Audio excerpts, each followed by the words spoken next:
Hello, EDU 242 and 342. I'm going to be giving you a screencast to show you how to go through all the parts of this project. I'm going to move very quickly, and so I'm going to start right over here on the rubric. Here's the rubric for Project 1. The first thing it asks you to do is embed your presentation of your best worst lessons that you have seen with regard to technology. So the first thing I do is I go to Haiku Deck. I log in very quickly. Oh, actually, I'm already logged in, so I can go back. Excuse me a step. Go to My Decks, and from My Decks I will select one of these. I can say Mike Best Worst. I'm going to click on this little square with the up icon to click Share.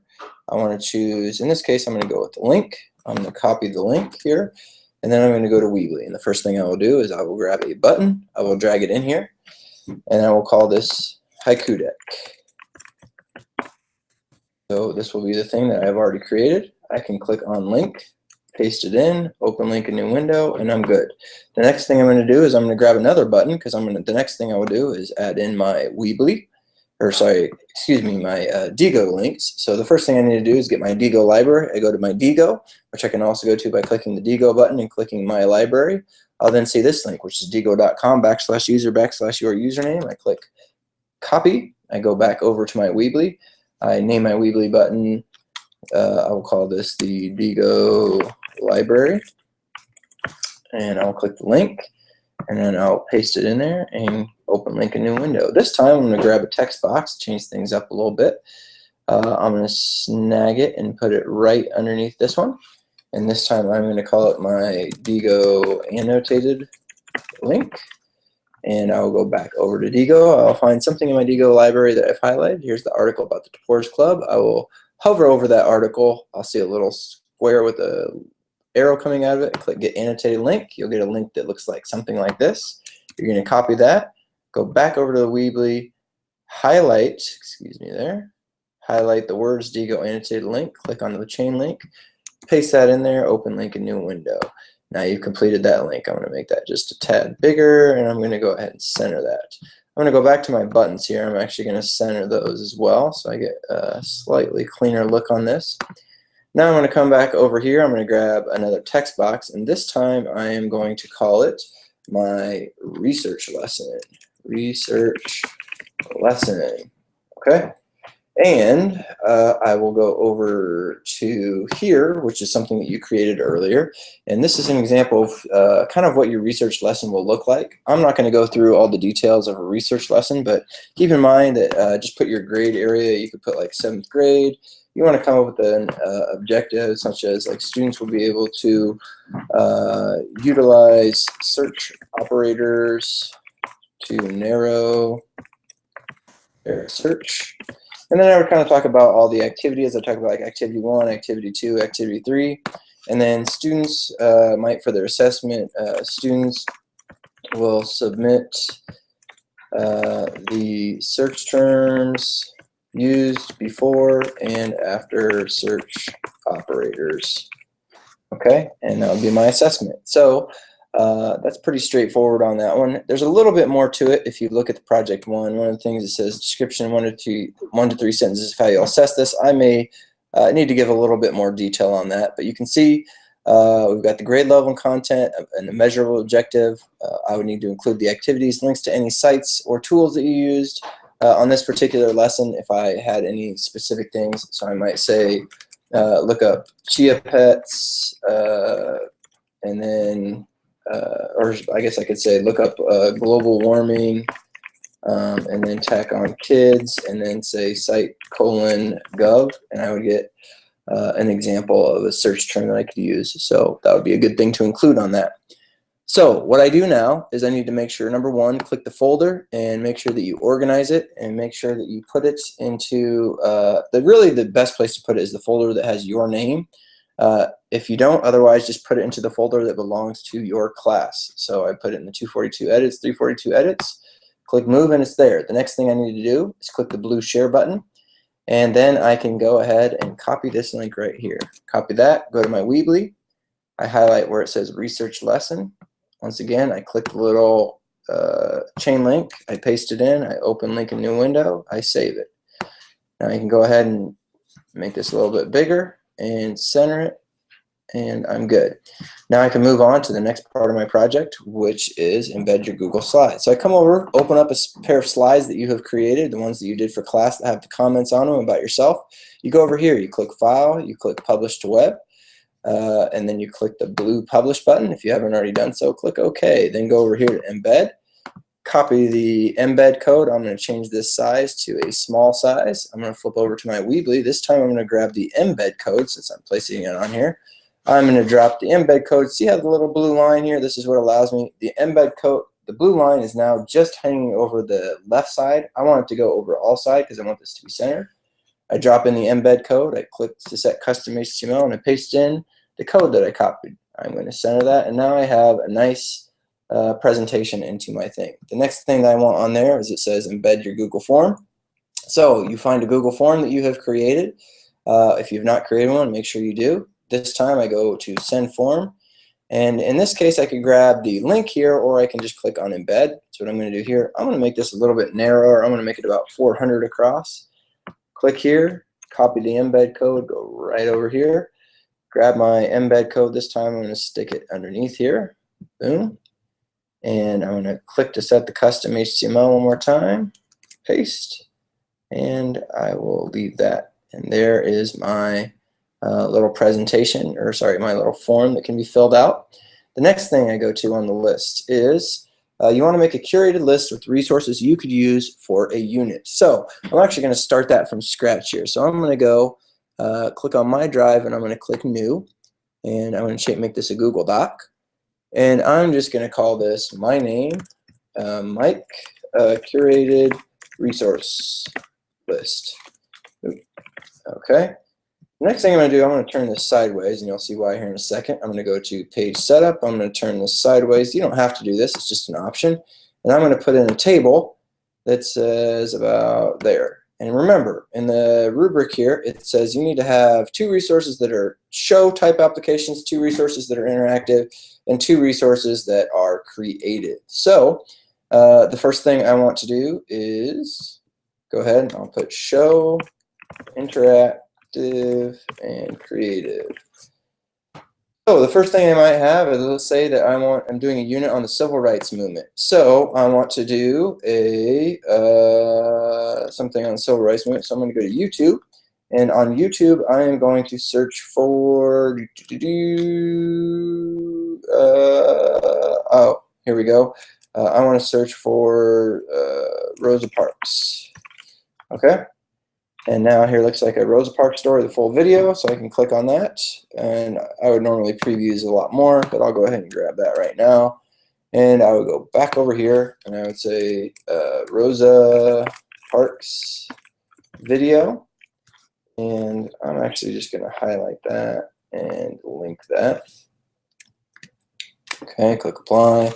And for my Rosa Parks video, I would show this after we had covered some of the beginning phases of some of the lead up rather, of the lead up to the civil rights movement. Okay. One of the other things I might do to find some shows, I might go to slideshare.net, and I might search for a slide about the civil rights movement. So I go and I search civil rights movement, and I've already found a presentation on here that works pretty well, and it is right here. So then I would grab this civil rights. I'll just grab the link to it so I can get right back to it. And I'd say civil rights slides. This slide shows a general history of the civil rights movement, and I would show some of these slides in class. Okay, so right now I've got 2 things that I could show to my students. These are kind of teacher-led lessons that you know, again, are on the show side of things. Not super deep, but things that would definitely be helpful to my class. Next, I will go for the interactive, and so this is where I'm going to search for some interactive elements. And so if you guys go to the EduTech site and you head over to the tools and apps page, if you're looking for things that kind of fit this bill of interactive, this is one of the places that you can go. And so we've got a number of different interactive things here. And so one of the things I might do is talk about voting. So I might go to iCivics, and I'm actually just going to go ahead and click right on over there to iCivics. And one of the things I might do is about voting on iCivics. So I can go to play one of the games on iCivics, and we can talk about, actually, do I have a right? It goes pretty well because there's a lot of things in there that will deal with like the 14th Amendment. And so I might just link to this game. And so I'm going to click off of that right now. And I would just go back to my thing, and I would say, iCivics, do I have a right? Students will play this game when we talk about the 13th through 15th Amendments. Okay, so there's another thing that I can do right there. That's so more of an interactive that students can kind of do different things on their own. Okay, and then I can kind of go, and this is kind of where sometimes you've got to find some things on your own. You can go back to the EduTech page, and you can kind of go down. Most of these things wouldn't be specifically interactive things. You could create a Nearpod, or you could create a Socrative. In this case, I might just do Civil Rights Interactive Timeline. I like this one, Civil Rights Interactive Timeline. So here's one from PBS, Interactive Civil Rights. Here's one from Yale.edu. So I like this one because it allows my students to kind of go in and click on different dates and learn about different things. So it's a little more interactive than the teacher just telling about it. So I am going to go ahead and click on this, copy that link, go over here, and Civil Rights Interactive Timeline. There we go. And I can just say I will have students use this at a station to learn about other events in the civil rights movement. Okay, and I go ahead and link that. Boom. And now I will be good. So now the last thing I'll have to do is come up with some creative apps. And so one of the things I might have students do, again, as I look over these lists, there's a lot of different things that I could do, is I may have, for all the things that students have learned, I may have them just very simply create a Quizlet with some of the famous civil rights cases and people that we've learned about. So one of the things that I might have students do is I might just say Quizlet, and I'll say students will create a set about some of the events and people we've learned about. That would be a creative aspect.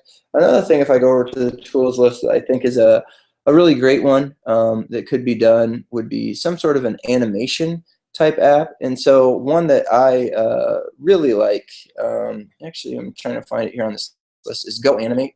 GoAnimate is a really cool site that you can make animations things on. And so I'm just going to put GoAnimate, and students will create an animated short to tell about one event from the civil rights movement. And now I've kind of met all of those things. I've got a show, I've got an interactive, and I've got to create. Now I've got to get that onto my website. First things first, I'm going to go ahead and share this into the folders, the 242 and the 342 edits. Move those there, and then I'm going to click on the blue share button one more time. I'm going to get a shareable link right here. I'm going to copy that link. I'm going to go back over to my Weebly, and this time I'm going to add one more button, if I can find the button right down here. And I'll grab that button and drop it right here, over there. Boom. There we go. And now, let me scroll down there. I'm going to go ahead and say show, interact, create. You can call it whatever you want for this particular button. I'm going to link that button. I'm going to paste that in there, and boom, I am done. So now I go back to the rubric, and it says, hey, I also have to link a photo-themed lesson. Well, it just so happens that I have a photo-themed lesson all ready to go. Actually, no, maybe I don't have it all ready to go. Check that. Well, one of the things that I can do, however, is take this same kind of setup that I have right over here that I created for the research lesson, where students will be able to utilize search operators. And I can go ahead and put this, oh, I did put it on the photo lesson. And now I can just copy that over. So this one's called Photo Lesson Sample 2015. I got to make sure I click the folder and I put that into whatever folder is for your class. You can click Move. You type in all the things you need. Down here I have example, and so it just so happens that I have my example kind of loaded up over here. And so here's an example of a student from class. I'm going to pause that. I'm going to grab that link, and I'm actually going to go ahead and plop that in there. And now you can actually see an example of that. That's kind of an important component of this. But now I had to get that link. I'm going to get the shareable link. I'm going to copy that, and I'm going to go back to my Weebly page. And this time I'm going to put another button. And this time I'm going to say that it is my photo themed lesson. I'm going to change the button style on that to be a nice big green one. I'm going to center that, put the link in, go ahead and paste that. Boom, boom, done. Almost done with this whole project here. The last thing that I need to do is create my own tool based on, and I can do a lot of different things here. So one of the things that I could do is I could create a Quizlet, okay? And so it just so happens here's a bunch of Quizlets that I've created. There's a sample set by Mike. Let's go to the political spectrum and types of government. I'm going to use that one. Now, I could go ahead and I could embed it by going to the More section here and clicking Embed, or I can just go click the link here, copy that, and then throw in another button. Whichever you prefer will work just fine. So in this case, I'm going to go over to the button, drag it in, and I will just call this the Quizlet creation. Now, keep in mind, you only have to do one of these. I'm going to show you several different options from which you can choose from. You only have to do one. So Quizlet would be one option, but it is a Quizlet that you need to create yourself. Another one would be like a classtools.net. So one example might be this twister. And so let's just say that I was doing Genghis Khan. Okay.